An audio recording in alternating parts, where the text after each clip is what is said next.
is regulation reps for recovery.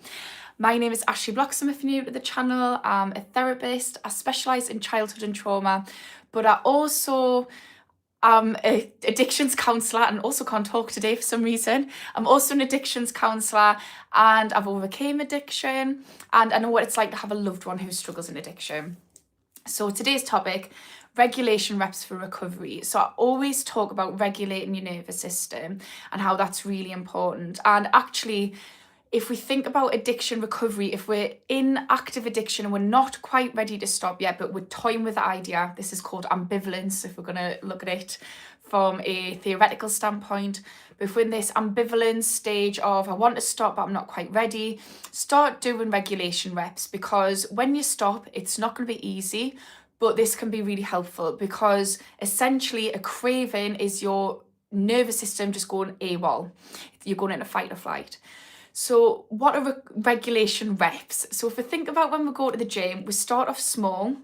So if we're looking at weights, strength training, we start off small, we'll do little reps of it, we'll keep practicing, and then we'll slowly build up capacity with our muscles and we can go bigger and stronger. So think of it like that. So if we think of regulation reps, so where can we practice them? We can practice it in traffic when we're pissed off and some space cadet passes us or is up our tail. We can learn to regulate, just practice a regulation rep.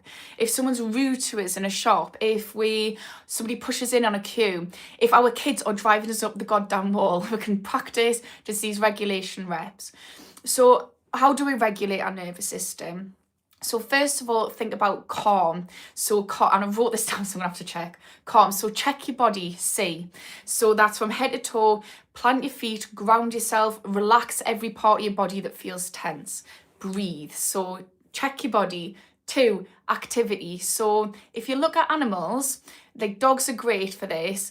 Every time a dog has a high intensity interaction, it does a little shake and it resets its energy. So we can do that. Just do a little shake or just like shake your hands off or something. Or my son, he's got a little trampoline. He jumps on that. That helps. So just something where you're moving your body a little bit.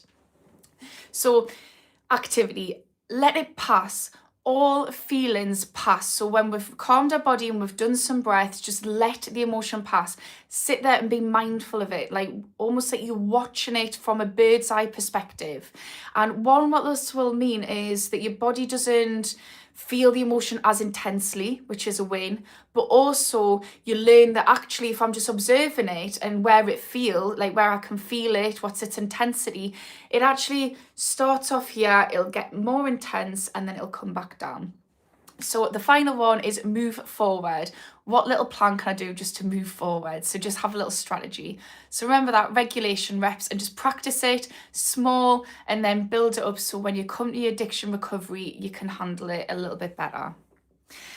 Hi, Money Vegas man, how you doing? Hi, Skino, I'm good. And Gums, how you doing? Yeah, I'm all right today. I've just, sleep's been a bit dreadful for the last week, so I'm just trying everything when you knock sleep out, everything else feels much worse. So I've been trying to focus on that and doing me little regulation reps myself. So yeah. So other ways to calm your nervous system. So we need to practice it. So the more times we do it, the more calm it will be. So if you think, and I've said this before, but if you think about, if we're constantly dysregulated, like we feel tense and like pending dooms hanging over us, or we're dealing with an anxiety-inducing situation, if we can practice when we're feeling good, then we can get our anxiety baseline down here. So when something happens, it spikes, but we have the skills and the ability to bring it back down. And also, we're not starting from here, so when it spikes, it's up here.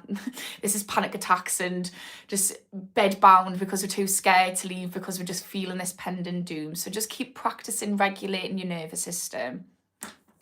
And, you know, one of the ways that I learned this was working was I had been practicing this for a while, and then I got sectioned, which was quite an anxiety-inducing situation. For anyone who's been sectioned, you will know that. But I was able to tap into regulating. So if we're practicing outside of stress, when we're knee-deep in stress, we can still think, right, let's just regulate, and it really does help you manage it better. So just for anyone who's watching, I'm a therapist, so if anyone's got any questions around mental health or addiction, do let us know and I will do my best to answer them. If not, I'm just going to keep nattering on about regulation, which probably could do with something else to talk about. But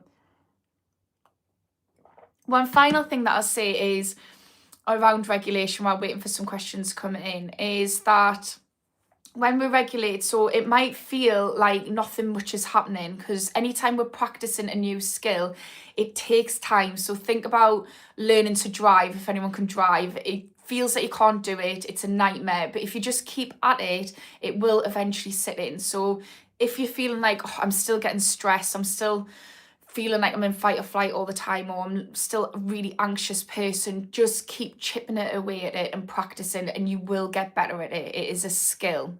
And just think it's taken you years to get to the point of this, so it won't take years to get back, but it's going to take some time. So just keep at it. Hi, Super. I'm just going to call you Super. Chronic pain and PTSD sufferer. Any tips on sleep and reducing the anxiety outside after nightmares? So first of all, I'll say with sleep, I've learned all about basic sleep hygiene and all this stuff. And honestly, as somebody who struggles with mental health disorder, which impacts sleep, it hasn't worked for us. So I don't want to insult you by telling you all that. What I will say is I've had to speak to my GP to get signposted to a sleep clinic, so that might be helpful.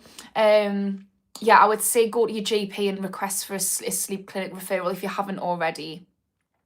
But in terms of chronic pain and PTSD, so first of all, I know somebody, if you're interested, she's private and she does charge, but it's minimal sessions.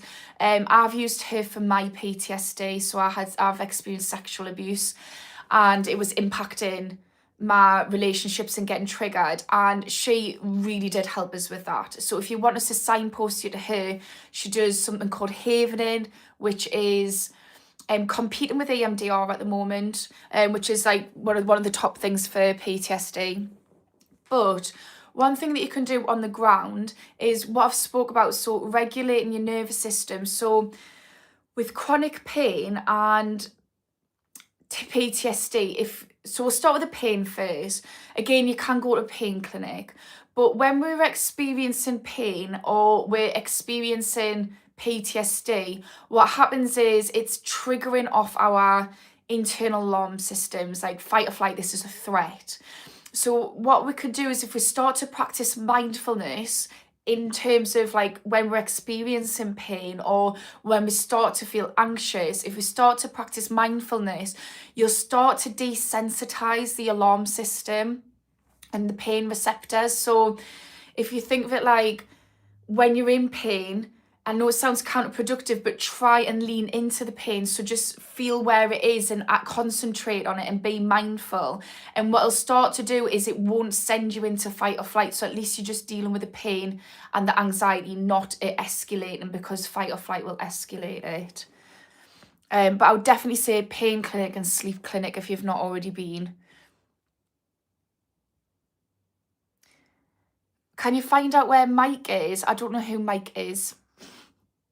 Right, Roshan, can you say hi, Mystica? Hi, Mystica, how you doing? Hello, Kaludi. I don't know how you say that. She's got some weird names on here. Badger, I'm addicted most of my life and I can't stop. I'm starting a free group, Badger, on Sunday that you're welcome to join.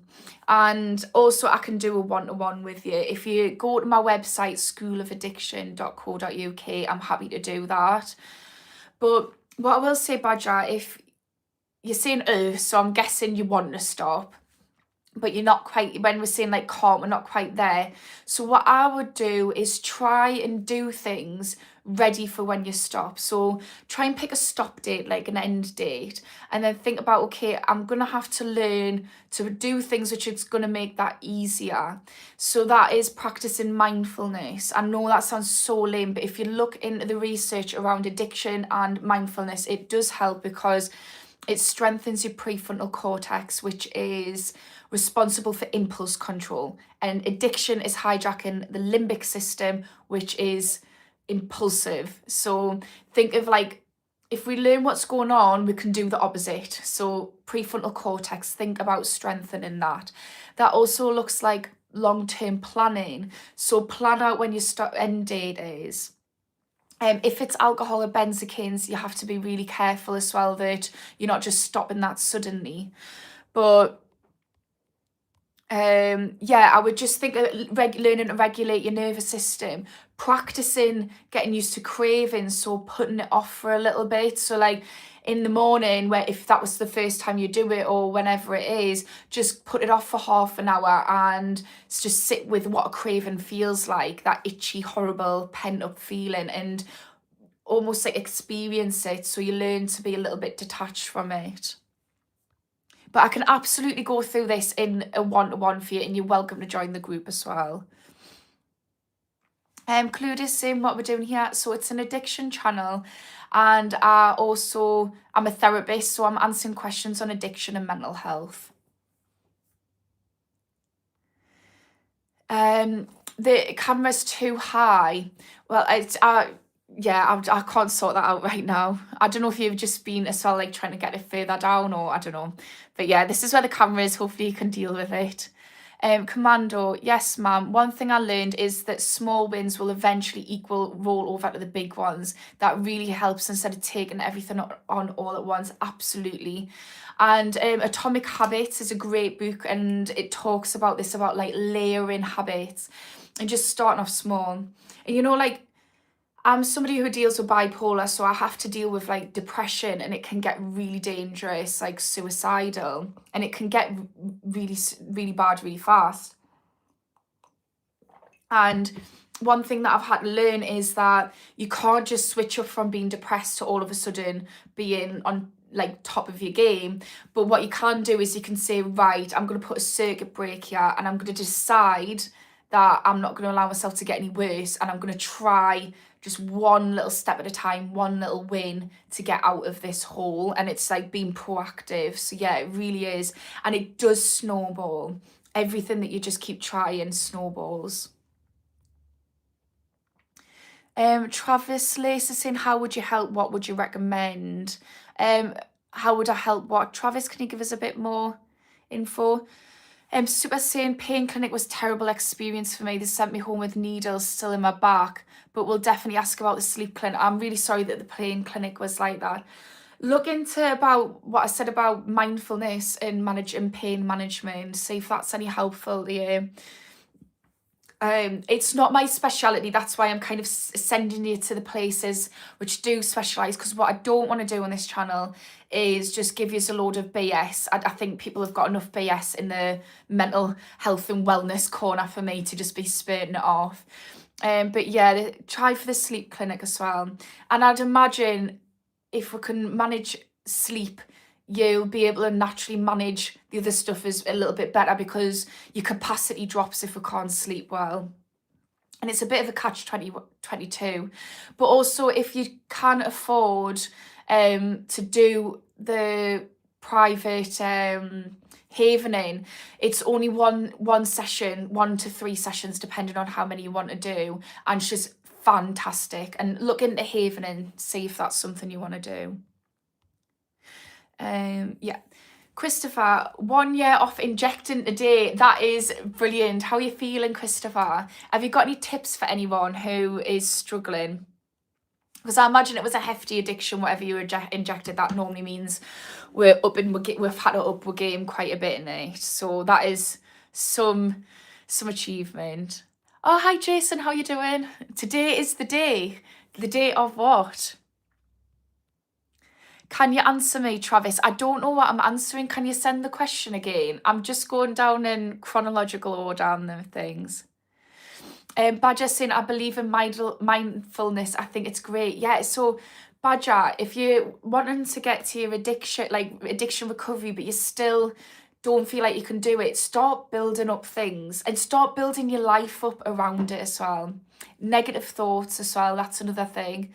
Mindset. So when you're saying I can't stop, just reframe that to I can stop, because there's a lot of people who have stopped. I just haven't worked out the way. So I just need to try and like work out what that is. And you can absolutely do that with me as well.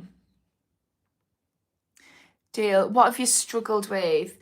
I struggled with, in terms of addiction, since it's addiction channel, I was addicted to ketamine. Nearly 4 years sober. I'll be 4 years sober on the 3rd of next month.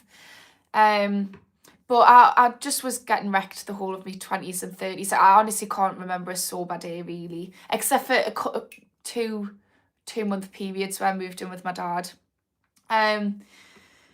But what I've struggled with, I mean, if we look at addiction, addiction is a symptom. So it's an attempt to escape and soothe life. And for me, I've had PTSD and undiagnosed mental health disorders. So yeah, I've just struggled with a lot, to be honest with you guys. Like, I have. I haven't had a pretty life, but I'm living the best life I possibly could now, and I'm very appreciative for it. So heroin was my bit. Yeah, I wasn't too sure, because I know people who've injected ket and base and stuff. So yeah, so what's your top tip, Christopher, for people? The chats are over my face. Oh, the thing is that any better? The problem is, I was getting loads of shite off people, like, questioning my credentials. I couldn't be bothered to keep answering it, so I'm trying to get me certificates in, because I just can't be arsed to, like, sit here and argue with trolls. So, but also, there's probably some people thinking, like, who's this person talking about it? Is that any better, guys? Do you have any addictions you've worked through? Yeah, ketamine, Jessie. But just in general, there's a lot of addictions. Like, sugar was horrendous. Like, yeah, sugar. I think I just was drink. I've had, like, problematic use with anything. So, like, drink wasn't an addiction, but I didn't have a healthy relationship with it. I've cut out pretty much everything that's been toxic for us, except for vaping, which I'm going to be doing with me recovery group which starts on Sunday. Nowhere left to hide, guys. I'm not gonna lie, I feel a bit nervous. It's that pending anxiety of giving up something.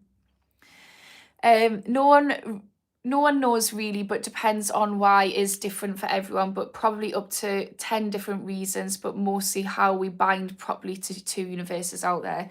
Yeah, nobody does know really why they've got an addiction. What I do know is that there was a perfect storm in my life which led us to addiction. It was just the perfect storm, and anybody who has addiction will have had experienced that perfect storm.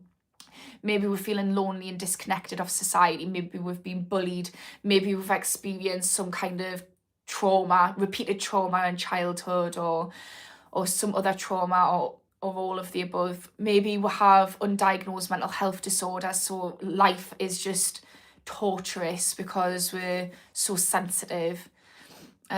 But yeah, we don't know, and it's hard to pinpoint just one thing, to be honest. I know certain things that triggered, but I certainly know what's got us out of it, and it's dealing with just no stone unturned, basically, cover all bases. Christopher, I never took methadone, cold turkey, Rex, but 4 days in you can move your legs. Keep going, guys. Yeah, I love that for you. That's amazing. I went cold turkey off quetiapine, which I would imagine isn't the same as heroin, but I was having, like, my bones were hurting and I was shaking and itching and climbing the walls. It was horrible. But everything does end. Travis is saying, sorry, I wish it was better for you. I wouldn't be the person I am today. I wouldn't be the mum I am. So I wouldn't change my life. I don't feel sorry. I feel grateful for it. She's addicted to the camera. I'm not. I'm just trying to make a life that suits my mental health. So I've got bipolar, and I was told I'm not allowed to work for a year, and I have a choice of going back after this time period's up. So I'm with a psychiatric team. I have a choice of going back to doing therapy, where I'm doing one-to-one sessions, or trying to do something that's more suitable to being a single mom, and which I can help people on a broader scale. So I'm addicted to having a life that I enjoy, and this is something I enjoy, and hopefully this and writing my book leads us to more joy. UK, yeah, great tip you have, but it doesn't work with typical ugly beings, but sometimes it does, Mr. Bean. What do you mean? What do you mean by that? UK, yeah. Dale, much better. Keep talking, stay connected. Yeah, so for those who've joined, Christopher's saying the top tip he has is keep talking, stay connected. Yeah, absolutely. Groups are such a good thing for that. But I didn't personally use groups to get clean, but I did lean into my friends and I kept talking to them. And we've got a little group chat. So my friend, she's recently quit addiction. She's doing amazing. And she puts in the group chat, you know, day something, day whatever, and we all cheer her on. It's a bit of accountability helps. UK, it's incredibly hungry and loves hot food and coffee and a bit of chocolate sauce and fruits and pastry and cream pies. Yeah, sugar's really hard. I mean, I've got a caffeine addiction. I'm not going to even bother getting rid of that, to be honest with you. Deaf Bat, how long have you been with your boyfriend? 8 months. Yeah, 8 months. UK, we have to sometimes think awakens. Oh, what do yeah, UK, yeah, I don't know if it's my dyslexia or your typos, but I'm not picking up what you're putting down. I wish I did, I'm not being rude. But yeah, sorry about that. Badger, since they, oh, I can't just keep reading about. Oh, I've been eating a block of chocolate a day, basically. My addiction isn't enough.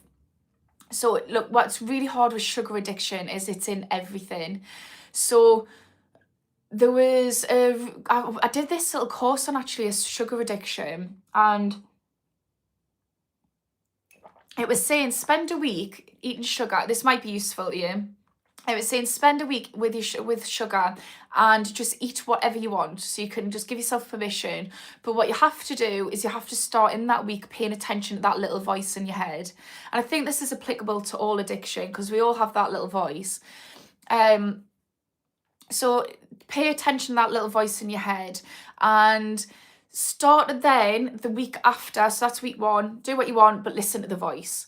Get acquainted with it. Week 2, start to pay attention to what is triggering you and start to say, okay, you can, but not now, later. So start to have a little bit of a back and forth with that little voice. And then week 3, start to say no to the little voice and just start to say no for one little sugar habit at a time. So it might be that you reduce, like you decide, okay, I'm not going to have chocolate bars, but I can treat myself at the end of the day to one snack or something like that. The other thing you can do is reduce down sugar. So again, this applies to all addiction, but say for instance, say you have sugar in your tea and you have 2 spoons, do 1.5, get used to it and then slowly take it down. So just slowly reduce. It might be that you get things with less sugar in them, but remember all processed food has sugar in it. So realistically, it might be that you start to eat less processed food if you're not already. A turbo, Tony, I'm addicted to my horse's ketamine. I was addicted to ketamine, didn't have a horse. I would not have been sharing it though, that's for sure. Gracious, live from Malawi. Hello to Malawi, wherever that is, I'm not entirely sure. Sounds tropical. Travis, I've gone through hell and I'm done, and I'm done really well. That's amazing, Travis. I'm glad that you've done really well. And yeah, that is addiction recovery. Like you do have to go through hell, but like when you get to the other side, you feel so grateful because you fought so hard to build up a life that you're proud of. And it's such a fight, but it's a day in, day out slog through that beginning bit, but it starts to improve. And it's just like, I can't remember who said it. I don't know if it was Christopher, but the wins start to snowball. And providing you're doing the inner work and not just removing the addiction, like you get this mad sense of pride and gratitude for the life you've built. I never, ever thought I would love my boring little life as much as I do, but I do. That's how Doctor Stranger, Witch Hunt, Loomsday, Spider senses the world within and so above. I don't know what you mean by there. I don't think me and you are picking up what you're putting down very well, so I'm sorry about that. Oh, hi Guy, how you doing? Yeah, Guy said if you need some support, it's all free. Go on my website or comment on my channel. Christopher's saying, what was you on? Travis, any advice? Yeah, please, Travis, give us some top tips. Boxing Boy said, why are you a single mom? Where's the father? Me and my son's dad we're co-parent. He's a brilliant dad. Just sometimes you've got to think about what's best for the child, and that wasn't what was best for my son. So yeah, but he's an amazing dad. So, and we've managed to slowly but surely get to a place where we can just be good co-parents together. So yeah, he's very involved. Right, what's the certificates on the wall there? I've got 2 degrees in counselling. One's a foundation degree because I couldn't be bothered to top it up to a BA. The other one's a BA in counselling and sociology, and then one of them's for my master's in addiction. I was doing my PhD in addiction for 2 years as well, but I ended up leaving when I became a single mum. Right, Travis is saying, I could really use a romantic relationship. It's really hard to find the balance for me. Oh, I could use a lot more joy in my life, but I could really use a romantic relationship. It's hard to find the balance for me. If you want to come to my addiction group, I know you've already done it, but it's all about like getting your mojo back in addiction recovery. So that might be helpful to you. You're welcome to come along. And because you've already overcame addiction, you might be really helpful for other people. So if you want to do that, it's on Sundays. You're welcome to join. Just go to my website, schoolofaddiction.co.uk. And anybody else who wants to join, also you can go to my website. Romantic relationships can be really good they can be really good to find joy and stuff. Like, we are supposed to be not necessarily in romantic relationships, but we're supposed to have connection. I think it's just really hard finding somebody in this day and age. Like, I've dated about 50 people since I became a single mom. But I think like just learning to just be discerning, and that is really important. And regulating your nervous system, because your body will let you know if someone's off or sketchy. I'd say that's really important as well. But yeah, I agree with that. I would say it's not for everybody, but I do think that, you know, we are human beings and relationships can be helpful. And I think sometimes I'm like, oh, I'm sworn off people. It might be helpful for a period, but I do think sometimes it can be because we've had our trust burned or whatever. Or married eventually. Yeah, I'd love to get married. It's because my grandpa was a vicar, so and my gran and grandpa were married and they were so cute, such a lush couple. Zombie saying, I sorted my life out. Thanks for the last talk I had on here. I have got a lot off my chest, so I feel better in myself. I'm so glad, Zombie. I'm so glad that you're feeling in a much better headspace. And like Christopher said, talking and connection, he said, is key for addiction recovery. It really is. Christopher's saying, Travis, joy will happen, bro, trust life. Yeah, it will, Travis, but I would say be proactive in that. So just think about like, okay, my grandpa, actually, I saw this the other day, he gave us a card and it said, give me the courage to control oh God, I wish I could say this right. Basically, it was saying you can't control things that aren't in your control, just let it go. Things that are in your control, double down on. So like, and also know the difference between the two. So be wise enough to know the difference between the two. So things that are in your control, like joy, that you can create, double down on it. So every day, do something proactively that brings you joy. And we can't necessarily control, you know, if we're dating, we can't control if that person's going to be marriage material. I mean, I've got to tell you, they say plenty of fish in the sea, but have you seen the fucking fish and trash in the sea? Awful. So like, but you can't control the other person, but you can put yourself out there and you can try it and you can work on yourself so you're the best partner in the world. So I'd say like, think about what you want in a partner and then work on all those qualities yourself, because we attract what we are. So you can be proactive and the joy will come. That's just my take on it anyways. See how many comments are, yeah. Right. That voice is strong though. It does get better. Yeah, it does. Who's saying? Addiction is a total mind over matter thing, weak versus strong. Dale's saying. I would say as well, I know somebody who was saying that like they were weak and for them that helps them because now they feel strong. Personally, I would argue it's a capacity issue. So it's not that your mind is weak and you versus strong. If we think about like capacity, so I always talk about this, but I'm going to keep talking about it because we need to hammer it in. So if we think about addiction recovery in our brains, it's the limbic system, and that is it's all impulsive. We're acting off emotions, cravings, fight or flight, impulse. So if we strengthen our prefrontal cortex, so make that stronger, strengthen that, that's all responsible for impulse control, rational thinking.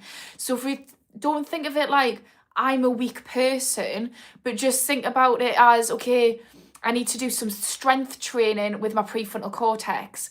I need to maybe my environment is really triggering, so I need to have an environment that isn't triggering it. So it's not that I'm weak, it's just that my capacity needs to build. So yeah, I'm only saying that, Dale, because I just don't want people sitting in active addiction thinking I'm fucking weak and I need to be strong, because that can be dangerous. It's like, okay, I need to strengthen my prefrontal cortex. I need to strengthen my environment so it's really holding us when I come out of my addiction. Which means maybe making some friends who aren't addicted that you can lean into and stuff.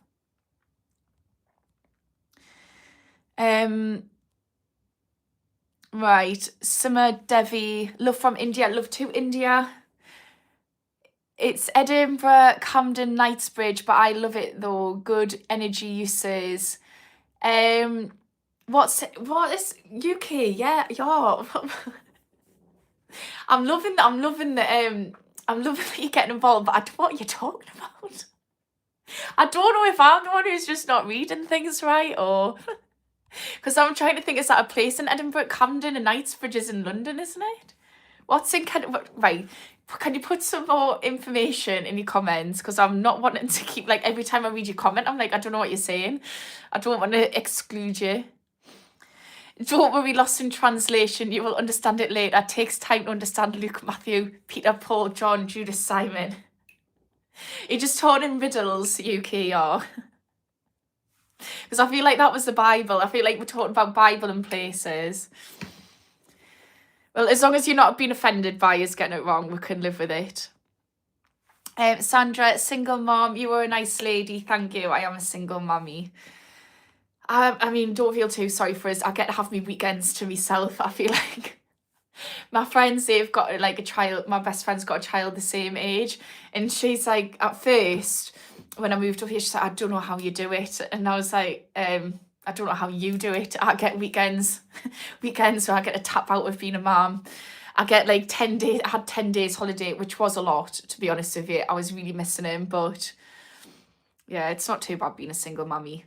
We just get to do things in our own little pace. It's lush. Sandra's saying addiction is bad. Can you give me advice for cigarette addiction? Yes. Cut out the habits first. So for me, when I used to smoke cigarettes, it would be when I drove. First thing I do is light up me little amber leaf rollie, which, no shame, I loved amber leaf. I loved a good rollie. So first thing I'd do is when I got my car, so that was the first habit I tackled after food. Try and get some control over it. Reduce down as well, so you can start like, have less cigarettes. So I'm not going to have it now, I'm going to do it later is one thing. And then you can literally just tear a little bit off the cigarette, so it's like getting less and less that you're smoking. or chip it, or I mean, I didn't really used to like smoking chip tabs, to be honest with you, but we've all been there. For God's sake, I used to smoke dump by rollies at sessions, so been worse than that. But yeah, just start to get a little bit more control over it, I would say. My Auntie Sue said for her, when she got to the point where she stopped, she said, I am not a smoker. So she no longer identified as a smoker. It's not I used to smoke or I smoke, but I'm quitting. I am not a smoker. I do not smoke. The other thing is as well, have an end date. So just think, right, I'm going to stop on this date and I'm going to just do little things to get us there. Christopher, focus on yourself. How can you love you if you can't love you in your own skin? Become the best version of you. Absolutely. And this is the thing, if we want in a relationship, realistically, we need to love ourselves enough to be able to walk away from the wrong people. We need to love ourselves enough to be able to just to be able to be single, so that we're not attacking it from a place of desperation. Because I know for me, I felt like I had to be with somebody, and then I learned actually I don't have to be with somebody, and my life's so brilliant. I love myself so much. I love my life that if I'm going to be giving any of that up, it needs to be for the right person. So you start to get really careful and discerning. Do you know who Bonnie Blue is? No, somebody said I looked like Bonnie Blue though. I don't know who it is. I don't follow any mainstream media. I find it too depressing. Where's your mods? Our guys on, but I tell all my mods not to bother getting rid of trolls, Christopher, because they actually drive the channel out with the people who need it. So they actually do a lot of the legwork, because they comment, they've got more steam. They've got more steam to send loads of comments. So I just tell me mods not to bother deleting them. I just ignore them. Baz, in my fellow suggesting away from relationships for a year, if you're not already in one, a relationship is full of emotions. They can be a massive trigger. Yeah, so in early recovery, we don't want to be. But Travis did say that he's sober. How long did you say you've been sober for, Travis? I'm sure he's been... Oh, that was Christopher said he was sober for a year. Yeah, that is a good point. So relationships can be a trigger. Although I've got to say, look, you don't need to, I was in, I don't know how many different dating scenarios, relationships. I dated my best friend for a bit, actually. That was a very painful little fling. We got over it. But, yeah, so like I basically dated and I was in early recovery and it didn't affect us. So each their own. But yes, it can be a trigger. I do agree. And we've got to be careful. Daniel Gannon, I second that, Zombie. What did Zombie say that you're seconding? I don't know what you're seconding. But anyways, the courage to change the things we can. All right, okay, Baz is saying, grant me the serenity to accept the things I can't change, the courage to change the things I can. Yeah, and that, Baz, that is exactly it. I don't know if it's a religious thing because my grandpa was a vicar. And the wisdom, and the last bit is in the wisdom to know the difference. Yeah, it's such a good saying. And it's so it is really helpful to think of life like that. I've had more than enough in this life. It would just be repeats, only Isaac Newton, Abraham. Is that a quote from Isaac Newton? Harvey, only time I smile is when I spend my pip on the devil's dandruff. I've never heard it called that before. So then I would say it's a bit of a catch-22 because your dopamine's going to be fucked. So life loses its sparkle because now basically the devil's dandruff is your brain's going to be wired up because basically the devil's dandruff makes you produce so much more dopamine. So your dopamine receptors have had to downregulate. So that can make it really difficult to find joy outside of that, outside of drugs or alcohol. But what I would say is you can still practice like bringing in things that do bring you joy so that when you stop, you've got some things there that you can lean into. if you want to join my group, you absolutely can. It's starting on this Sunday, coming at 2 p.m. GMT time. You're welcome to come, it's free, and I'm happy to do a one-to-one as well. Just go to my website, like Guy said.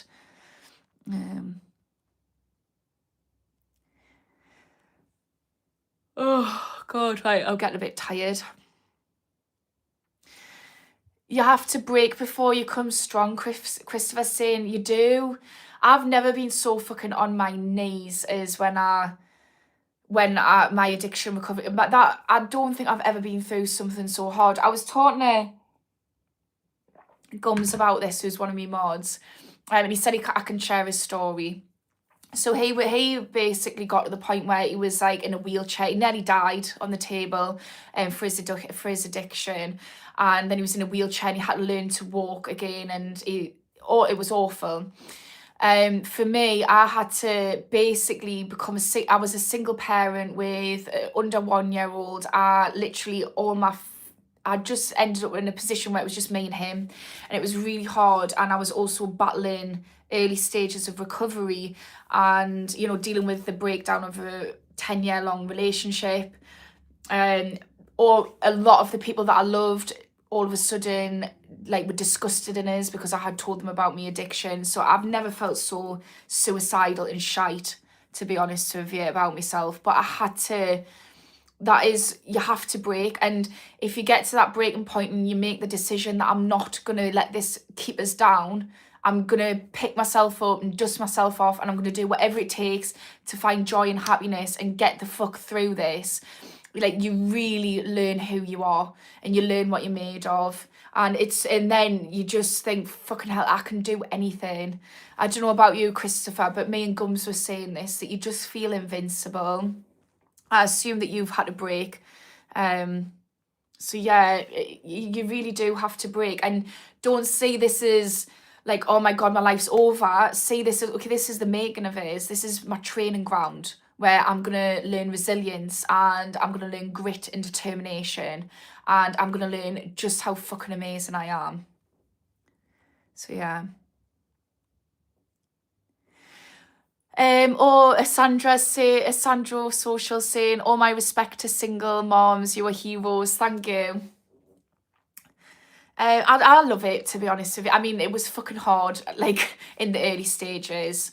And I'm not going to pretend it's always been easy. I had postnatal depression, so that was really difficult, and obviously everything I've just said, but I love being a single mom now. I love it. I wouldn't change it. I wouldn't have another child and be a single mom. I think the worst thing about being a single mom is how much it affects my son. He's so loved by his dad that he just really gets upset when he's at his dad's house that I'm not there, and vice versa. He asked if his dad could live in the cupboard, and I was like, no, he cannot live in our cupboard. That would be weird. Bless him. Daniel Gannon, how you doing, Daniel? I only saw you at the end last time when you said bye. Who's Daniel? Do you want to be a mod? Will you get rid of the person who's... Oh, is Guy still on? Or Daniel, if you want to be mod, could someone get rid of the person who's promoting drugs on here? I'm 13 minutes sober and I'm trying to shake the addiction. Harvey, that's amazing. Would you like to do a one-to-one and I can help you? Can I just check yourself, Harvey, though, if it's alcohol, that you haven't just stopped it, or benzocaines, because that can be dangerous. I didn't know that until I learned about it, and some people, I know someone on the channel said that they were having seizures and nearly died. So, and I just checked that, Harvey, but that's amazing. If you want some support, I can actually fit you in today. I've got a little bit of a backlog, but if you want to have a phone call after this, I'm happy to do that with you. But just remember, get these first 3 days are going to be the hardest. So for anyone who's contemplating addiction, like stopping, or if they are in that early stages, like Harvey, first 3 days are going to be the hardest. So just try and make yourself comfortable and just know, this is going to be physically shite, but I'm going to get through it. And then the first 3 weeks, after 3 weeks, things will start to get a little bit brighter and a little bit more sparkly. So just keep thinking 3, 3, 3. 3 months, the cravings should have settled down and life will start to be feeling pretty good, providing you're also building up your life around it. But I can do a game plan with you, Harvey, if you want.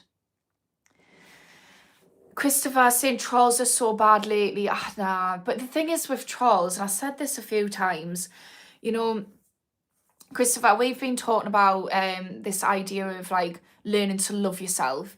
Like realistically, how much is somebody loving themselves if they're feeling the need to go on to somebody else's posts or lives or whatever and just sit there putting hate out in the world, you know, hurt people hurt. And realistically, I always think with trolls, like, you just don't know what's going on. And, you know, realistically, they are actually pretty helpful. Like, they comment a lot more than people can be bothered. So it's getting us to the right people. I try not to read into it too much. But yeah, if there's any trolls on here who's wanting a one-to-one and you're just thinking like, okay, maybe there's a reason why I'm spreading so much hate, maybe I'm not got so much joy in my life, I am happy to do that one-to-one with you. Just go to my website.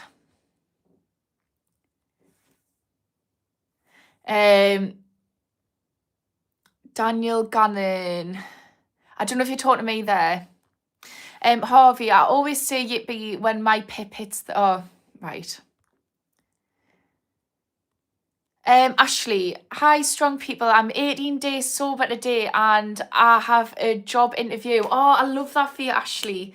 Well, Smashly, I'm gonna call you. I absolutely love that for you. Good luck for your job interview. Ashley's doing amazing. Actually, Ashley had a really good idea that I think might be helpful for people. So talking about your prefrontal cortex and strengthening that, and what you mentioned was about this idea of instead thinking about a timeline. So sit there and think out, what would my life look like? So imagine you're at a crossroads with your addiction. If I continue, what will my life look like in 6 months, 1 year, 3 years, 5 years?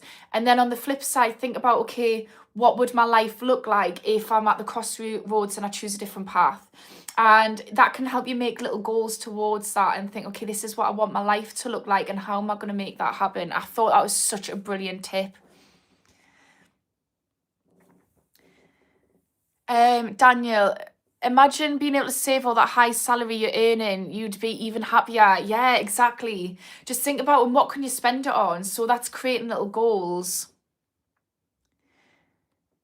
Because just saying I do not look like Bonnie Blue. I don't even know who Bonnie Blue is. I don't really care though. I look like Ashley Bloxham.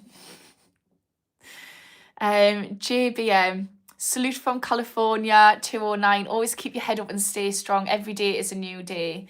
Thank you. Yeah, it's so true. Just every day is a new day and we do get to decide. And sometimes that can be shite, but at the end of the day, we get to say, right, okay, that didn't go to plan, but tomorrow we can do different. Harvey saying people need Jesus. Yeah, look, faith and spirituality can be so helpful in addiction recovery. However, also, although faith and recovery can be helpful, if we're atheists, that's fine. But just connecting to nature or just sitting there and contemplating how fucking marvelous the world is. Like, the fact that we're here is insane. And that can give a bit of perspective of, okay, let's just try and do what we can and make the most of life.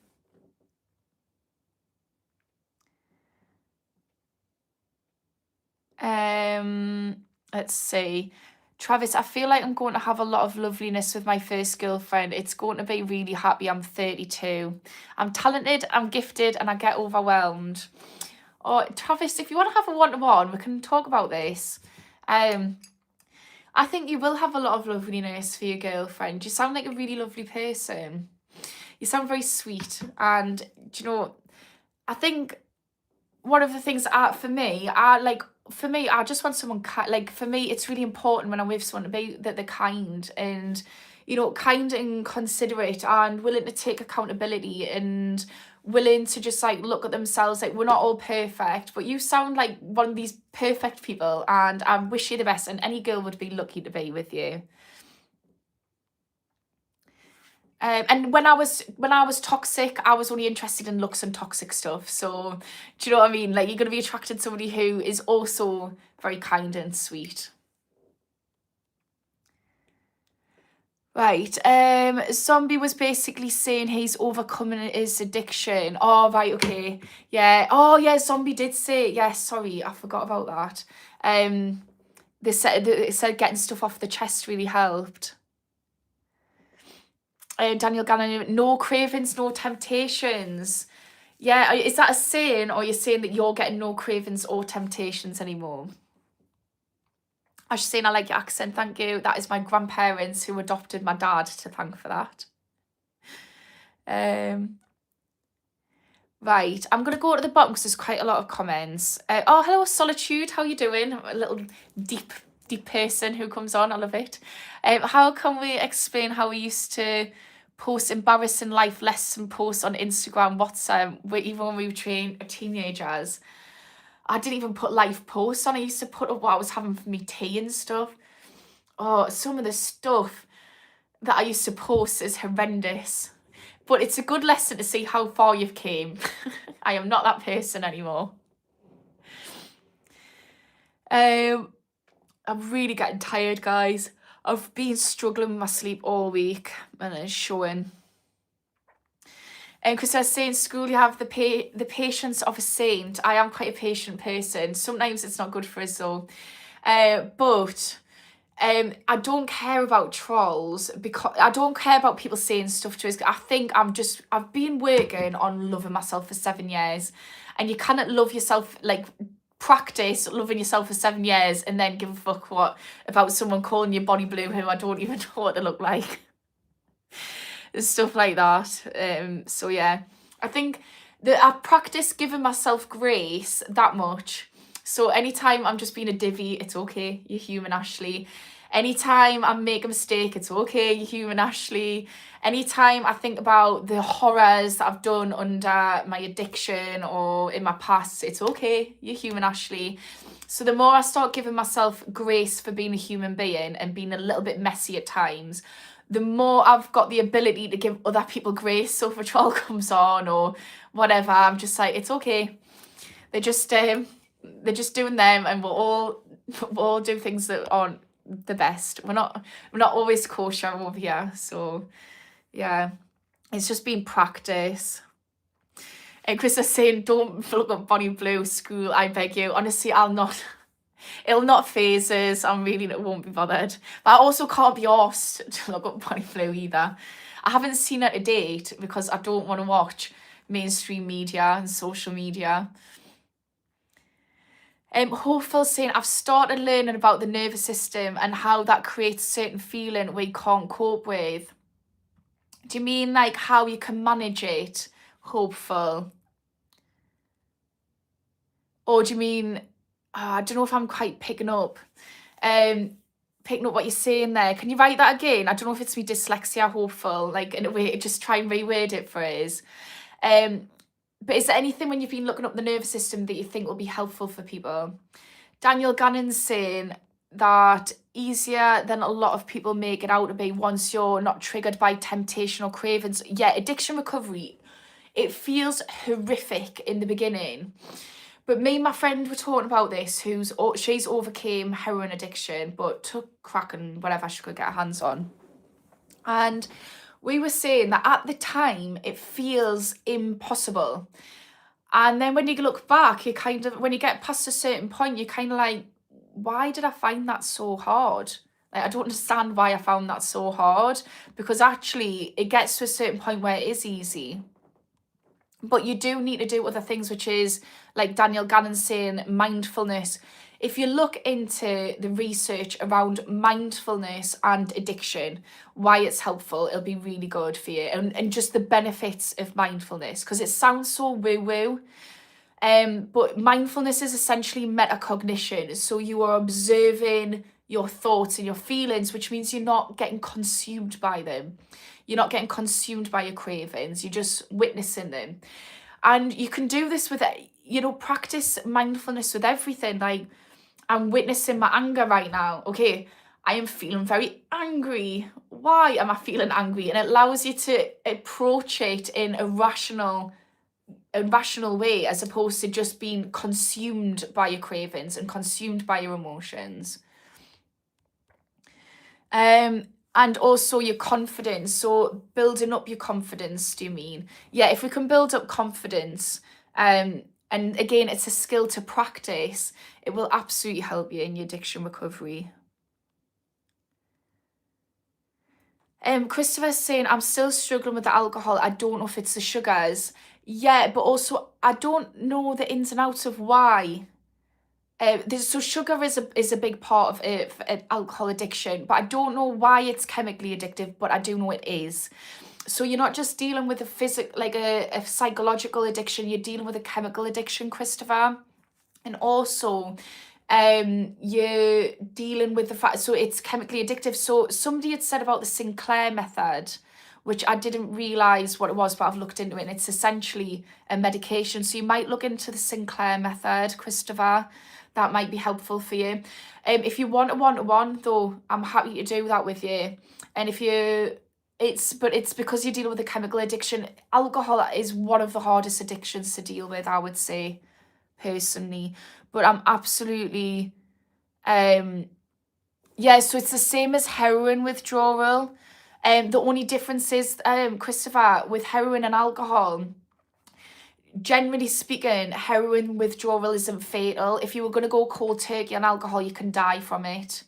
So it's a different type of thing that you're dealing with, and it's a lot more socially acceptable. That I've cut alcohol out, and I don't have an alcohol addiction.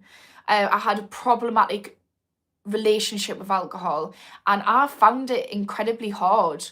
And I've also done addiction. I've done addiction recovery. I found it incredibly hard.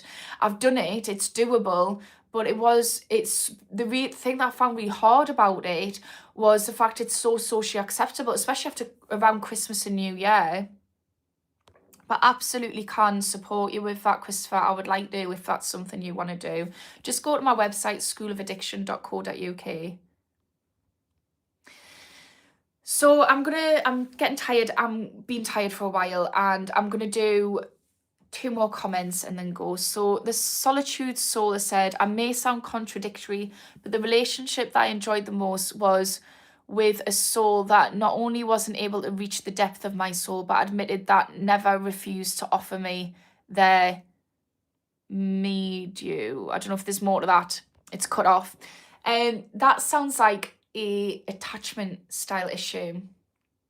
So if we look into attachment styles, if you haven't already, the Solitude, often what we do is we look for relationships which emulate our childhood experiences, and we're subconsciously, that's the love that we've known, so we're attracted to that, and we are trying to fix the pattern. And this is something I've really had to deal with that as well. Like I've really struggled in romantic relationships because I didn't have a very good template. So a good way to start is you can read a book called Attached, or I can send you a free attachment quiz that you can do. So find out your attachment style. And I'd imagine you're sitting in an insecure attachment, which I was. And a lot of people with addictions do sit in an insecure attachment style. So you're probably dealing with an insecure attachment style, and it's about learning how to be in a secure attachment. So, and because if the relationship that we miss is a really painful relationship, that's probably to do with it was triggering on an old attachment wound. Yeah. I would say Daniel Gannon is saying all problems are in your own head, 99% of them anyway. Well, yeah, we are just walking, talking neuroplasticity. We are just a brain.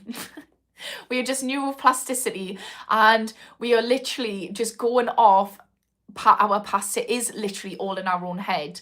The brilliant thing about that is, though, because all our problems are in our own head, we can actually use our head to solve the problems as well. But we just need to be conscious, and we need to be consciously thinking about, okay, what's the problem and how do I address it? And it usually takes looking at going back to go forward. So the answers are already always in the problems. So for instance, you know, if we struggle with relationships, well, let's go back to our first relationships with caregivers, and there will be answers in that on how we relate to others, attachment style. If we are struggling with impulse control, so if we're looking at it on a physiological level, then that's in our brain. So let's hijack our brain to our prefrontal cortex. Let's hijack the part of our brain which is impulse regulation. So yeah, it is all in our head, literally. So Hopeful is saying, I've had a seizure. I was told you can't be aware, but I absolutely was aware. Hopeful, what do you mean by that? Are you talking about... I've learned that the nervous system is what stirred muscle memory, PTSD. Oh, right, okay. So are you talking about... Do you know what's a really good book to read? Is The Body Keeps a Score. And it goes into depth, and it's Basil van der Kolk is the apps. Him and Peter Levine are pioneers in the trauma field. So The Body Keeps a Score is a really good book around that, and it'll teach you more. Rayla, right, I'm gonna have to go because I am absolutely knackered. Let's see what Rayla's saying first. I'm also a year sober in Feb. Love that for you. My stop date is Feb as well. I've noticed that my relationship with my friends has lost a bit of love and natural calmness. Just being sober peeves people off. Any thoughts or tips? Daniel Gannon is saying get new friends, Rayla. It's one of them. I don't want to say get rid of your friends. But right, okay. So when I did my counselling training, what they call... So part of addiction recovery is learning to love yourself, and it's doing the inner work. And imagining the fact that you've been sober for nearly a year, sounds like you've probably been doing that. So when I did my counselling training, it was notoriously called the divorce course. And the reason why it was called the divorce course is because a large percentage of people would end up divorcing people by the time they've qualified to be a counsellor. And the reason why is you have to do personal development is a huge part of counselling training, because you can't have, you know, like nutters leading nutters. Like you have to work on yourself. You can't be like going in there absolutely mental and unaware and then just like projecting on it, causing more harm than good. So because you're working on yourself and doing that personal development, you start to feel misaligned with people in your life. And that's why a lot of people end up getting divorced, losing friends, families, taking steps back from family members, because it starts, as you start to love yourself more, you start to think, well, actually, I don't want to tolerate this. Like, for instance, you know, if my friends are annoyed with me for being sober and wanting to live a better life, like, is that unconditional love, or is that actually something else? Am I triggering them? It might be putting boundaries in, or recognizing that you're probably shining a light on them, because sometimes when somebody doesn't like something, it's because it means they've got to do the work themselves. So yeah, but we can do some a one-to-one around it if you want, Rayla. But it might be around putting in boundaries and trying to find connections with people who are in alignment as well, if not instead of.